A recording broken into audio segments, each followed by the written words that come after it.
오늘 말씀은 요한복음 15장 18절에서 16장 4절까지 말씀이 되겠습니다.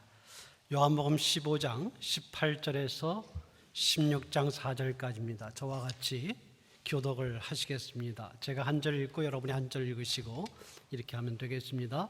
15장 18절부터 16장 4절까지입니다. 세상이 너희를 미워하면 너희보다 먼저 나를 미워한 줄 알라.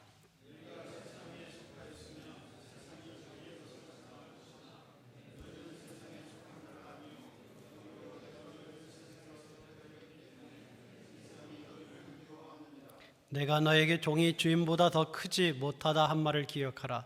사람들이 나를 박해하였은즉 너희도 박해할 것이요 내 말을 지켰은즉 너희 말도 지킬 것이라.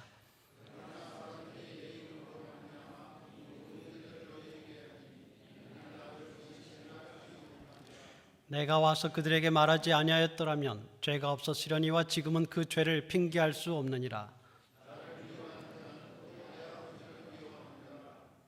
내가 아무도 못한 일을 그들 중에 하지 아니하였더라면 그들에게 죄가 없었으려니와 지금은 그들이 나와 내 아버지를 보았고 또 미워하였도다.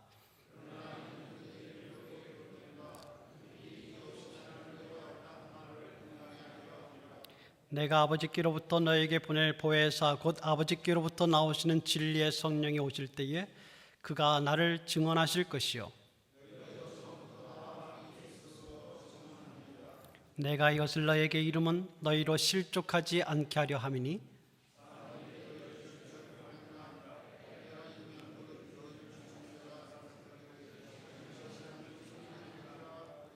그들이 이런 일을 할 것은 아버지와 나를 알지 못함이라.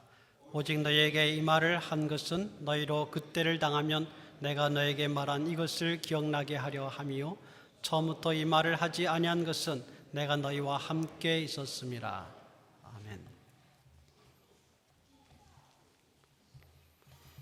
15장 1절에서 17절까지가 포도나무 비유와 포도나무에 대한 주님의 해설이었습니다.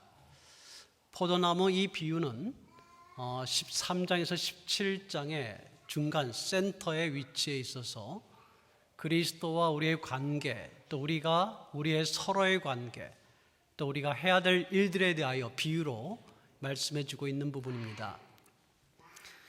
포도나무에 우리가 가지로 붙어 있고 또 가지가 가지끼리 서로 연결돼서 연합해서 풍성한 열매를 맺는다라는 주제는 13장에서 17장 전체 내용을 가장 핵심이 되는 주제가 된다. 그런 의미에서 중간에 위치해 있다고 볼 수 있습니다. 주님의 말씀은 좀 특이하게 이 대칭령으로 되어 있는데 15장 이 말씀을 중심으로 해서 15장 18절 이하의 말씀과 14장의 말씀이 서로 짝이 되면서 형성되어 있는 독특한 구조를 가지고 있습니다. 14장도 그렇고 15장 18절부터 16장까지 마지막 부분까지 주님께서 말씀하고자 하는 중요한 주제는 떠남이라는 주제입니다. 주님이 떠나시면서 하시는 말씀인데 14장은 떠남이라는 주제가 떠나셨을 때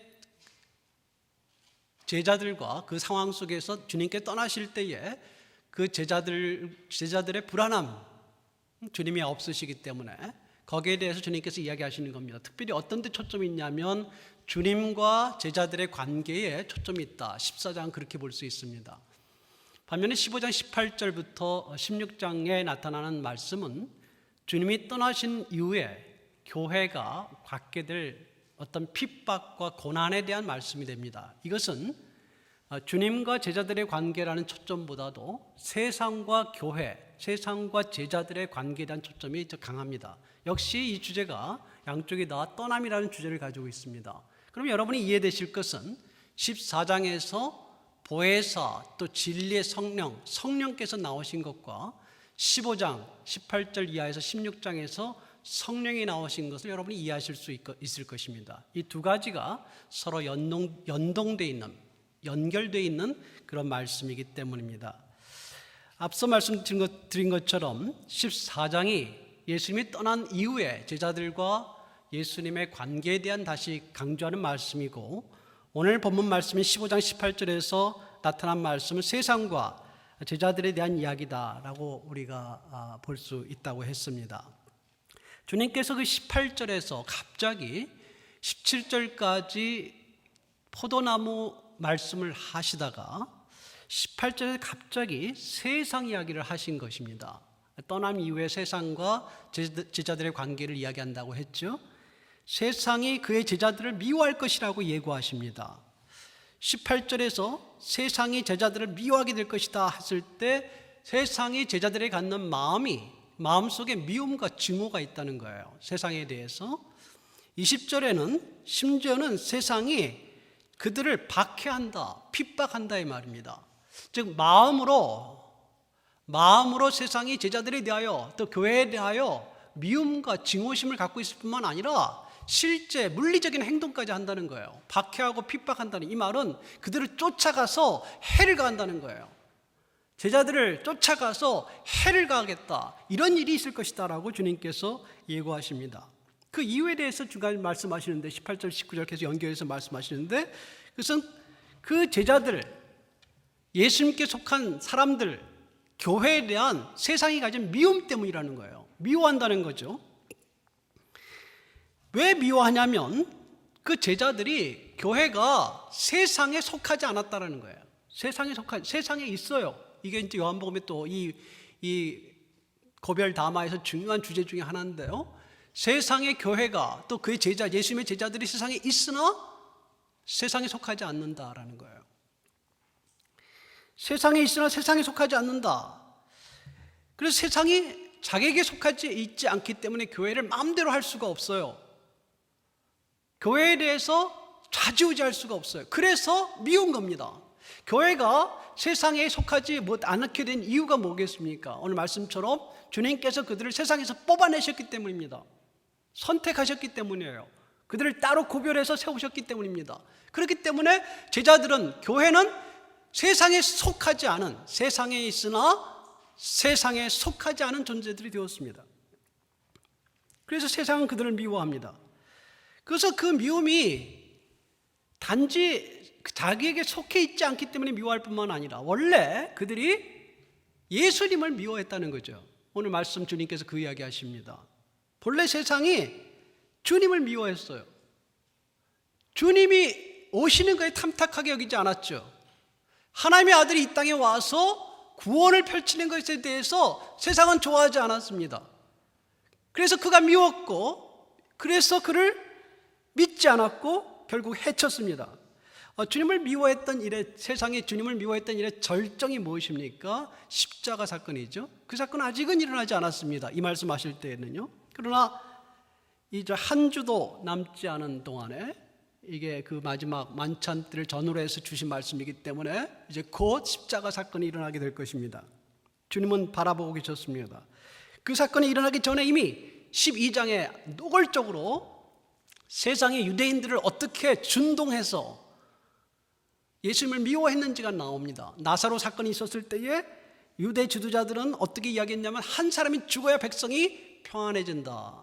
예수님을 죽일 생각을 했습니다. 더군다나 다시 소생한 나사로 때문에 예수님을 사람들이 믿게 되자 나사로까지 죽이려고 했습니다. 그들이 가지고 있는 예수님과 예수님의 사람들에 대한 증오심이 얼마나 컸는지를 보여주는 장면들이죠. 오늘 본문 18절에 주님은 분명하게 이야기하시는데, 너희가 기억할 것은 너희보다 나를 미워한 줄 알라. 주님이 밉죠. 하나님의 아들이라는 사실이 싫습니다. 그래서 유대 지도자들과 유대 백성들, 민중들을 사용해서 예수님을 해하려고 했던 것인데, 지금 그 일이 똑같이 교회들에게도 일어날 것을 예고하셨습니다. 그 이유가 뭐냐 했을 때 주님께서 오늘 본문 21절에 이야기하시는데, 하나님을 알지 못하기 때문이다. 세상과 세상에 있는 사람들이 결국 하나님을 알지 못하기 때문에, 하나님을 알지 못한다와 그리고 교회를, 제자들을 미워한다라는 말씀을 계속 강조하고 계십니다. 그래서 아버지를 알지 못하기 때문에 아들도 믿고, 아들을 믿기 때문에 그 아들을 따르는 제자들도 미운 것입니다. 그러면서 주님께서 하신 말씀이 종이 주인보다 낫지 못하다, 크지 못하다. 주인을 핍박한 세상이 그 종들을 핍박하는 것은 당연하다. 그러니까 핍박받고 고난받는 교회의 모습은 너무도 자연스러운 겁니다. 이상한 게 아니에요. 세상에 있으면서 세상에 고난받고 세상에서 교회가 핍박을 받는 것은 아주 자연스러운 일입니다. 주님의 말씀에 의하면 그렇습니다. 19절에 대조되는 말이 있습니다. 세상이 우리에게 보여주는 말의 대조적인 말이 사랑하다와 미워하다예요. 어느 것을 세상이 우리에게 택하겠습니까? 세상이 교회에 대하여 사랑하지 않습니다. 미워한다는 거예요. 20절에 서로 대조되는 말이 지키다와 박해하다입니다. 세상이 교회의 말을, 주님의 말씀을 지키지 않은 것처럼 교회의 말도 귀담아 듣지 않을 거라는 것이죠. 오히려 박해할 거라는 것입니다. 해를 가할 거라는 것입니다. 이 두 가지 말이 대조가 되고 있습니다. 사랑하기보다는 미워하고 교회를, 그리고 그 말하는 것에 귀 기울이기보다는 괴롭히고 고통을 주는 것이 세상에 사람들을 선동해서 하게 될 일이라는 것을 주님께서 예고하셨습니다. 이 말씀과 짝이 되는 또 말씀이 이 앞의 말씀과 뒤의 말씀이 연결되어 있는데 16장 1절에서 4절이 이 말씀을 뒷받침해 주고 있습니다. 16장 1절과 4절에 주님은 다음 같은 말을 반복해 주셨는데, 내가 이것들을 너희에게 말했다. 내가 이것들을 너희에게 말했다. 똑같은 말씀을 1절과 4절에 반복해 줍니다. 그러면서 2절과 3절에서 제자들과 교회에 있게 될 일을 예고하셨는데 그들을 쫓아낸다는 거죠. 출교한다, 쫓아낸다. 원문의 표현을 그대로 빌리면 회당에서 쫓아낸다, 출교한다 라는 뜻입니다. 이것은 오늘날은 좀 다른 이야기지만 예수님 당시와 그 이후에 이 요한복음이 기록되었던 요한 시대에 특별하게 그런 일들이 있었던 일이 있습니다. 본래 교회가 따로 주님께서 만드셨던 것이 아니라 유대교를 이어서, 즉 구약을 이어서 신약의 교회가 생겨났습니다. 그러니까 신약의 교회는 유대교를 이어서 모든 세계를 위한 하나님의 진정한 종교로 만들어졌기 때문에 유대교와 분리될 필요가 없었어요. 여러분 그걸 아시죠? 초대교회사를 조금만 여러분이 이 책을 읽어보시면 아시게 되는데 원래 분리되어 있지 않았습니다. 왜? 구약을 신약이 연결됐고 완성하기 때문입니다. 그러나 어느 순간에 유대교가 더 이상 기독교회를 받아주지 않았습니다. 쫓아냈어요. 심지어는 물론 우리가 알고 있듯이 예수 그리스도를 십자가에 못 박였을 뿐만 아니라 그의 제자들, 그를 증거하는 사도들을 죽이고 그랬습니다. 그뿐만 아니라 요한의 시대에는 무슨 일까지 있었냐면 유대교 회당에서 기독교인에 대한 증오심이 담긴 기도문까지 읊었어요. 그들의 기도문을 테필라라고 합니다. 테필라 12번이 바로 기독교회에 대한 증오가 담긴 저주문이었습니다. 이것을 요한 시대에 유대교 회당에서는 하루에 3번씩 그 기도문을 외웠어요. 교회와 기독교인에 대한 증오심이 가득한 그런 것들 말입니다. 교회를 여러 가지 면에서 쫓아냈던 많은 일들이 있습니다. 여기에 대해서 제가 많은 것을 이야기할 수 없지만 요한의 시대에 이 말씀을 다시 되새기면서 주님께서 예고하신 대로 그들이 교회 회당에서 우리를 쫓아냈다라는 것을 다시 한번 기억하게 됐을 것입니다. 중요한 것은 그 이후에는 다른 모양이 있었지만 그 예수님을 믿는 것에 대하여 세상은 증오심을 가진다는 거예요.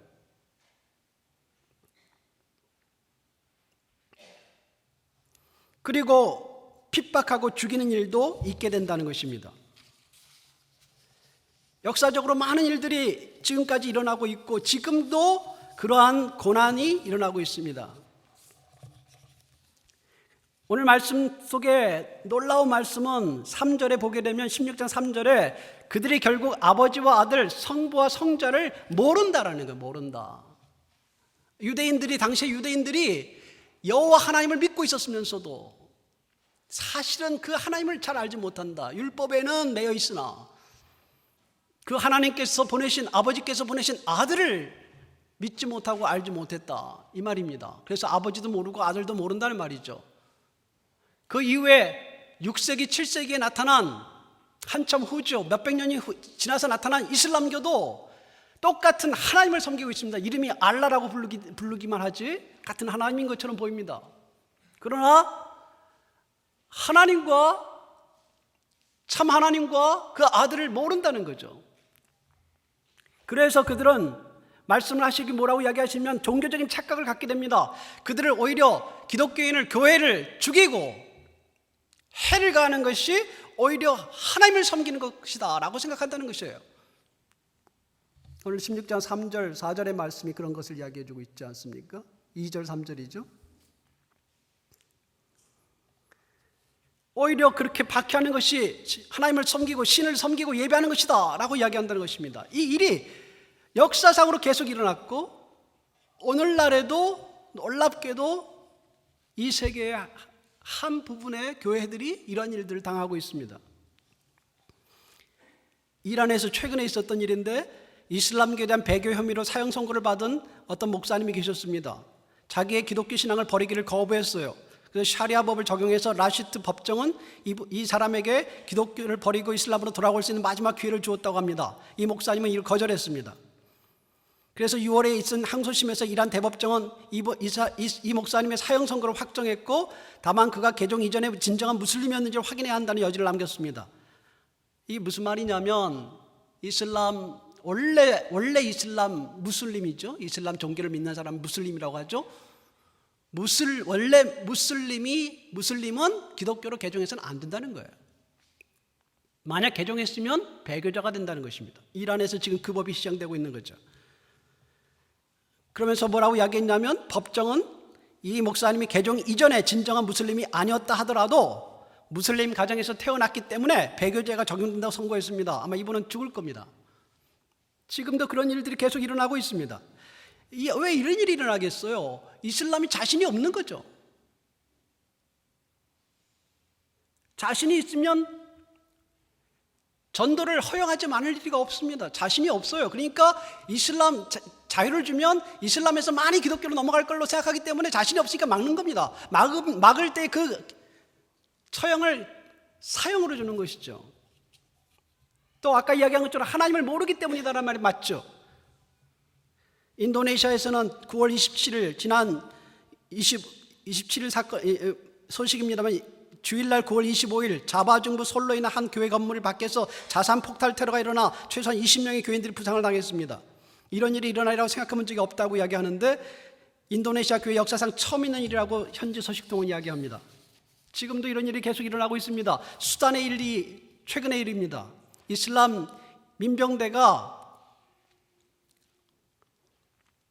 기독교인들을 구금했어요. 7명을 구금했는데 그중에 한 사람이 살아나서 증언하기를 억류되어 있는 6명의 크리스찬들이 2주에 걸쳐 한 명씩 끌려가서 처형되는 것을 보았다고 했습니다. 그들은 우리에게 욕을 하고 이 땅은 이슬람의 땅이니까 우리는 이곳에 살 수 없다고 말했습니다.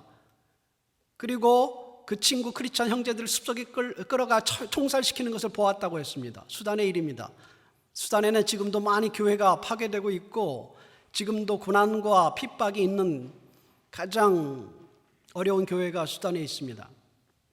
나이지리아입니다. 나이지리아에서 9월 27일 소식입니다. 무슬람 극단주의자들이 9월 22일에 니제르주에 5명의 크리스찬들을 살해했습니다. 그리고 지난주에는 3명을 살해했다고 합니다. 목격자에 의하면 민병대원들이 시장에서 크리스찬들이 운영하는 가게에 들어가 코란의 구절들을 암송할 것을 명령했고 그 구절들을 암송하지 못하면 그 자리에서 사살했다고 합니다. 이런 일들이 지금도 일어나고 있어요. 고난받는 교회, 박해받는 교회, 그 모습은 이상하지 않습니다. 왜냐하면 세상이 교회를 사랑할 수 없어요. 미워합니다. 하나님의 아들이 오셔서 이 땅에 빛으로 가득한 세상을 만드는 것 자체가 용납되지 않아요. 그래서 그 아들을 십자가에 못 박은 것처럼 이제 그를 믿는 따르는 제자들을 핍박하고 없애려고 하는 것이 이 세상의 당연한 모습입니다. 그 이상하게 보면 안 됩니다. 오늘 그 말씀이 예언대로 지금도 되고 있고 오랫동안 되어 왔습니다. 오늘 말씀 속에 또 16장 1절 4절에 뭐라고 이야기하십니까? 내가 이것들을 너에게 말했다라는 것을 반복하셨습니다. 그러면서 4절에 그때가 오면 내가 너에게 말한 이것들을 기억하게 하려는 것이다. 주님은 알고 계셨습니다. 주님 이후에 초대교회는 주님 이후에 약 300년이 넘는 기간 동안에 로마 시대에 많은 박해를 당했습니다. 최소한 10명의 황제가 교회를 말살하려고 애를 썼습니다. 콘스탄틴이 313년에 교회의 신앙의 자유를 허용할 때까지 많은 어려움과 고난과 핍박이 초대교회에 있었습니다. 여러분 알고 계실 것입니다.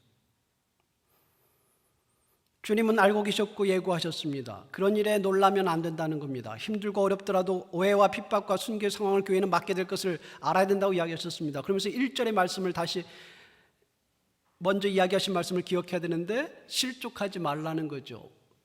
4절에 기억하라는 것입니다. 1절에 실족하라는 것입니다. 우리는 아마 이 순서를 좀 바꿔서 이해해야 될 것 같아요.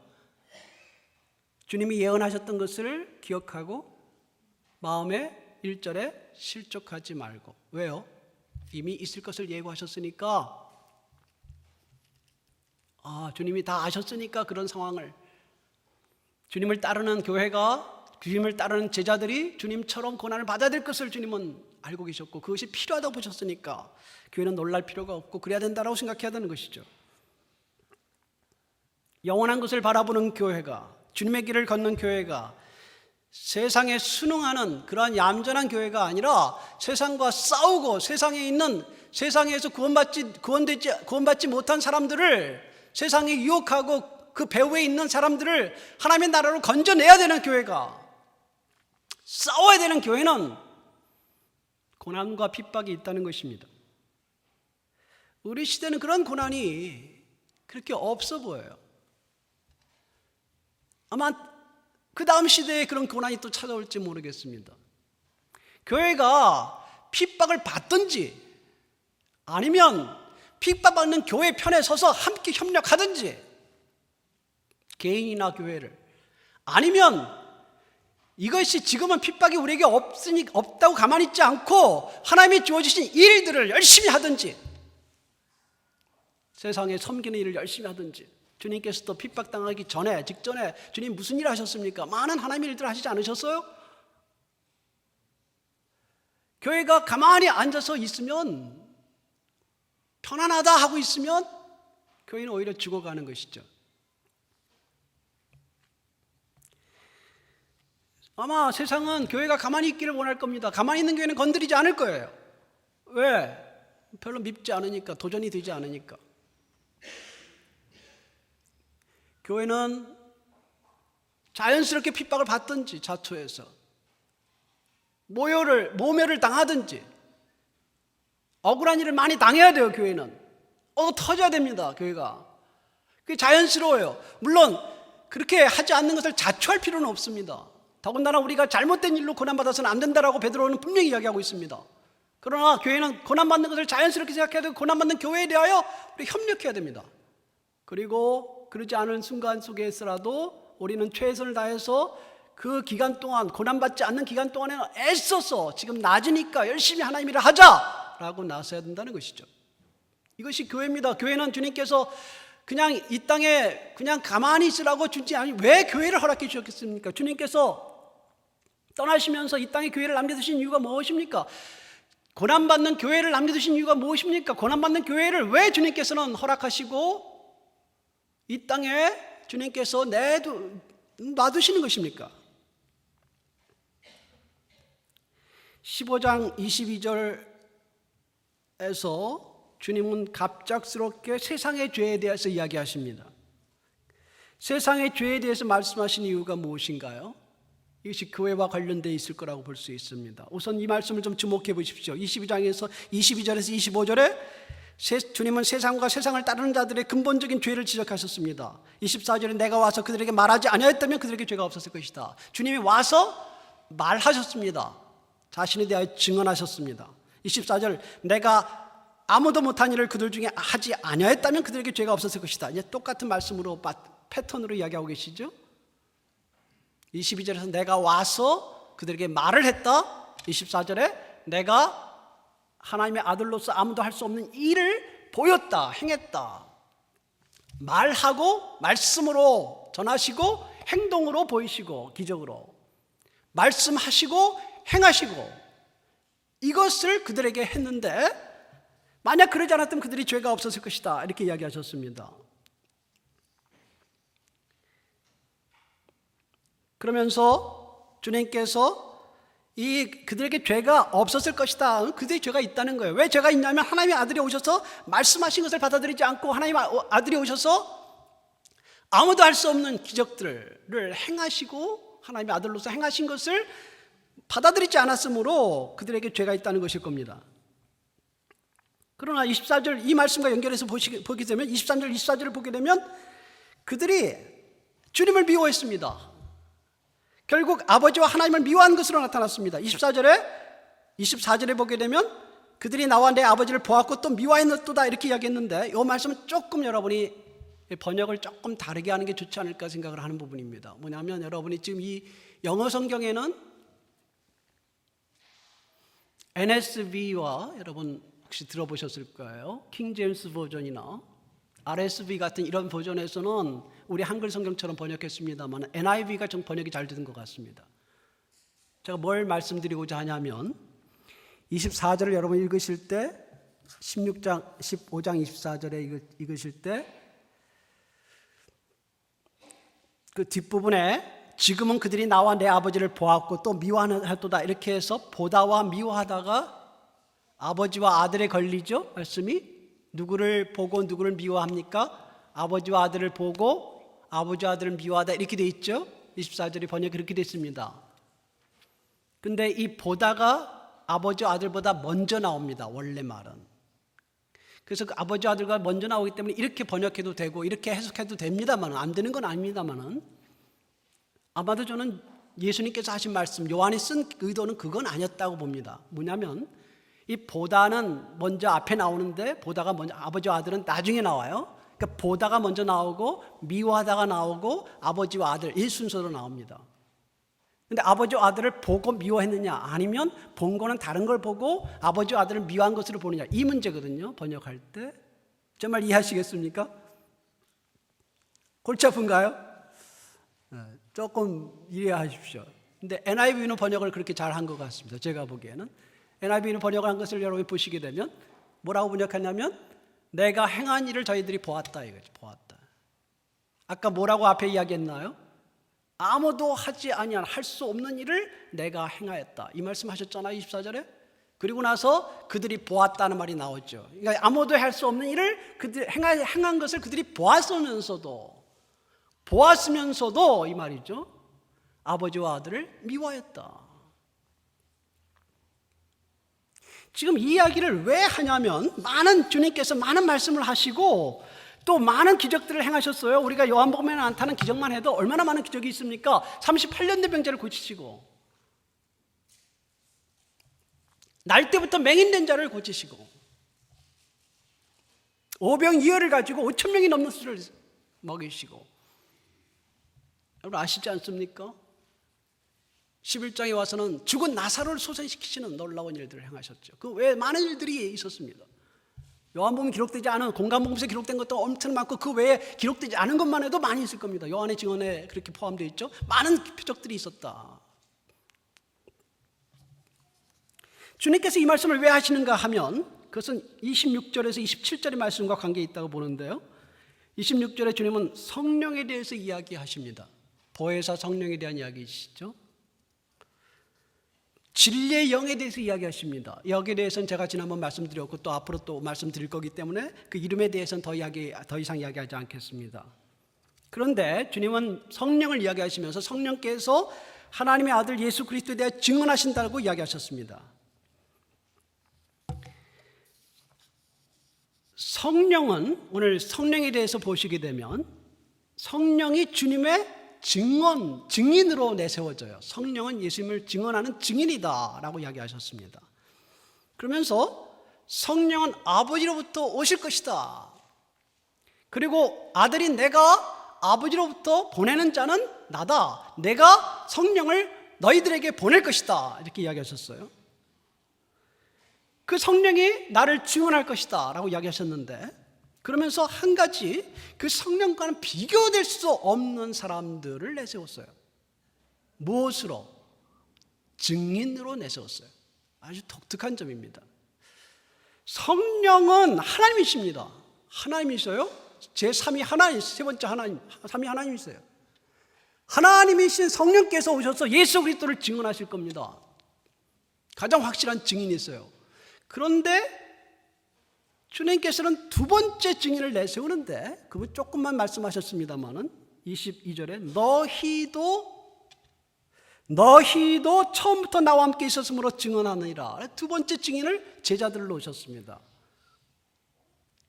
이 증언에 대한 이야기가 왜 갑자기 나오는지 여러분은 궁금하실지 모르겠습니다만은 제가 요한복음 강해를 하면서 뭐라고 했습니까? 요한복음 무슨 책이라고 했었죠? 기억하십니까? 여기 안 보입니다. 지금 저 안에 감춰져 있는 거 기억나세요? 증언의 책이다 했죠? 증언의 책이다.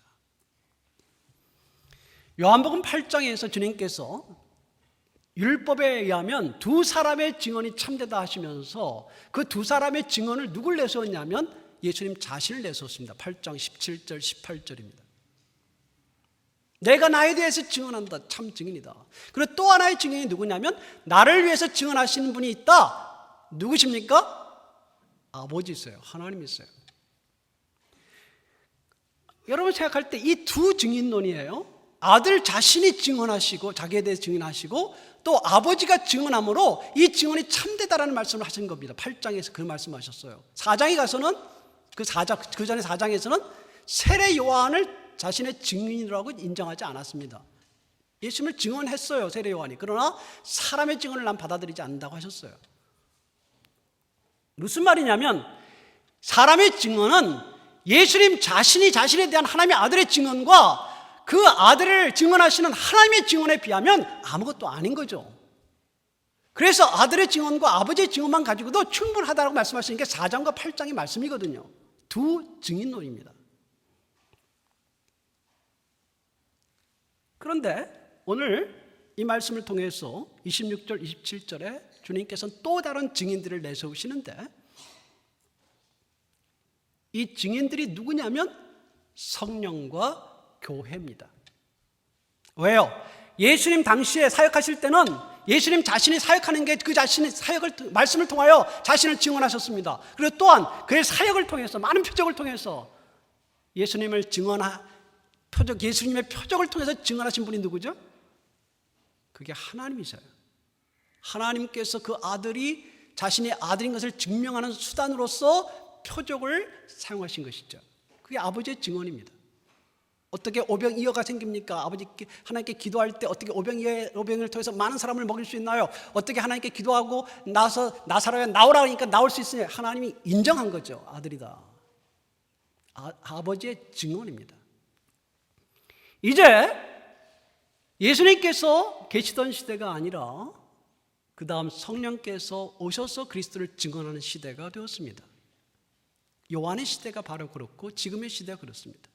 그때 예수님께서 그 당시 두 증인론을 이야기하셨듯이 다시 새로운 두 증인을 주님께서 내세우신 것입니다. 한 분은 바로 성령이시고 또 하나는 교회인 것입니다. 그러니까 교회는 인간으로 구성된 존재면서도 마치 예수님 자신과 그 아버지 하나님의 증언이라는 놀라운 그 증인으로서의 역할을 교회가 이제 성령과 함께 떠맡은 것이다라는 거예요. 엄청난 일을 이야기하신 것입니다.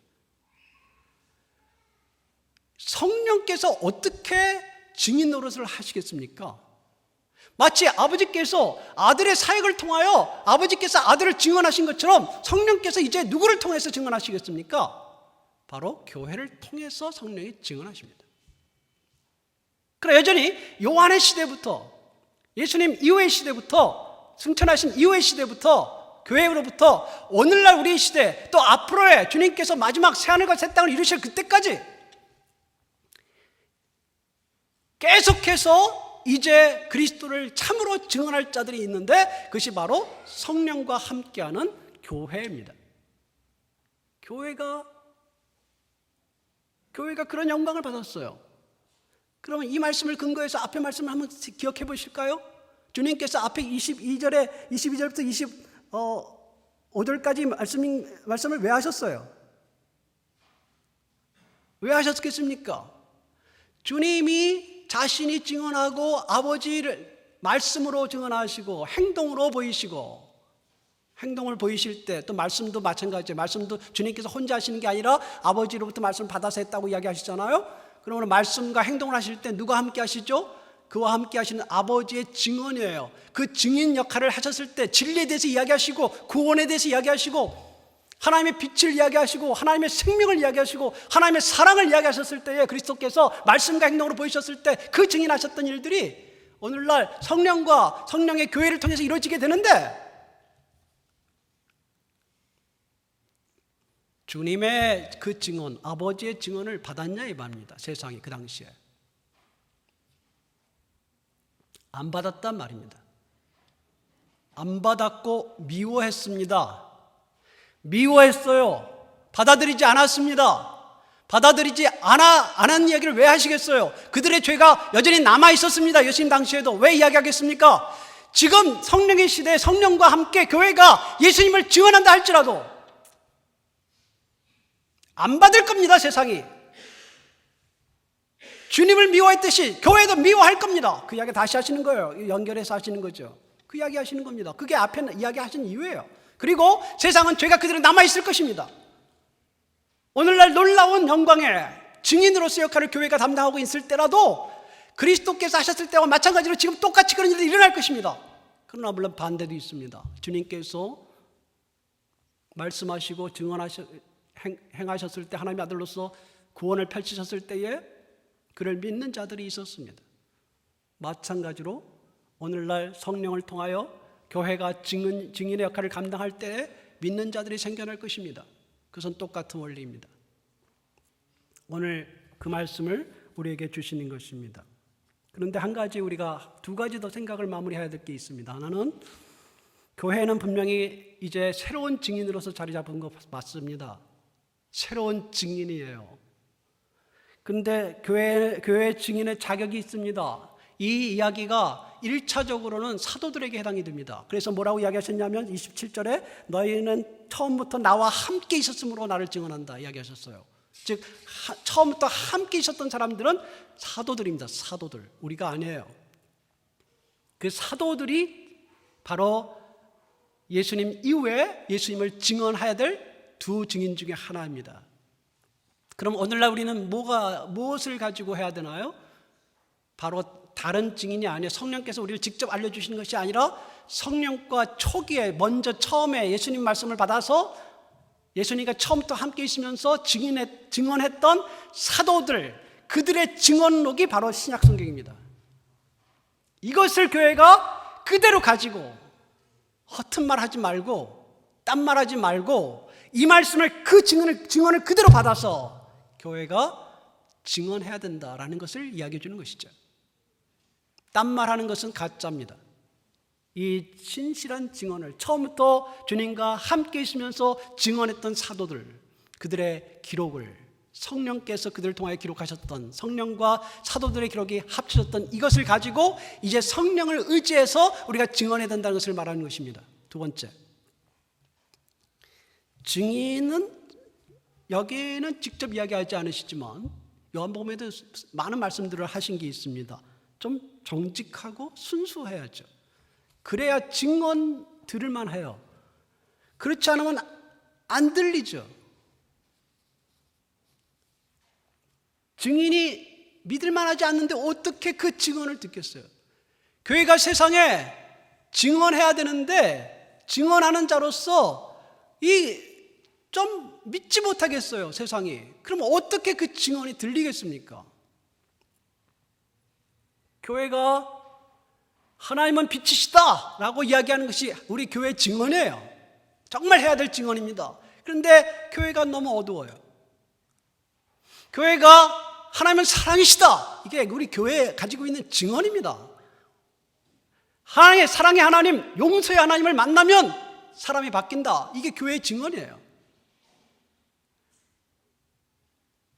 주님은 생명이시다, 그 생명, 영원한 생명을 얻게 된다, 이 땅의 것들은 아무것도 아니다. 영원한 생명의 가치가 있다. 새하늘과 새 땅 그 이후에 주어질 영원한 가치를 바라보는 것이 우리들의 모습이다 라고 하면서 교회가 그 영원한 가치를 붙잡지 않고 가치 없는 것에 집착하고 있는 모습을 보인다면 이거 어떻게 증인의 모습이 되겠습니까? 누가 우리 말을 듣겠어요? 우리가 부족한 부분이 많이 있다 할지라도 교회가 이 땅에서 핍박을 받고 오해를 받고 얻어 터지고 모멸을 당하고 그리고 손가락질을 당할 때라도 정말 순수한 믿음과 순전한 삶을 잊지 말고 복음의 정신을 살아가는 것을 잊지 말고 사도들이 그 처음부터 주님과 함께 있었던 사도들이 가지고 있던 그 순수한 복음을 지켜내고 그 말씀을 그대로 살아가려고 할 때 작게라도 그리고 이 땅에서 주님께서 예고하신 대로 그냥 핍박받고 고난 좀 당하고 어려움을 겪어내고 그러지 않을 때는 그런 교회라도 지원하고 그런 교회들과 연대하고 그러지 않을 때는 적어도 최소한 우리가 열심히 섬기면서 수고하면서 고통을 나누는 그런 교회가 될 때 우리에게 주신 영광스러운 아버지와 아들 자신의 증언을 이어받아 이 땅에서 영원한 빛과 영원한 사랑과 영원한 생명을 증거할 수 있는 이 교회로서 존재하는 이유가 있다. 우리 다시 한번 생각하게 됩니다. 여러분에게 이 은혜가 함께 하시고 우리 한국교회 그 빛이 있기를 간절히 바랍니다. 기도하겠습니다. 주님, 이 시간에 우리 교회가 우리 한국의 교회들이 우리의 모습들이 참 부족한 것이 많고 부끄러운 것들이 많은 것을 다시 고백합니다.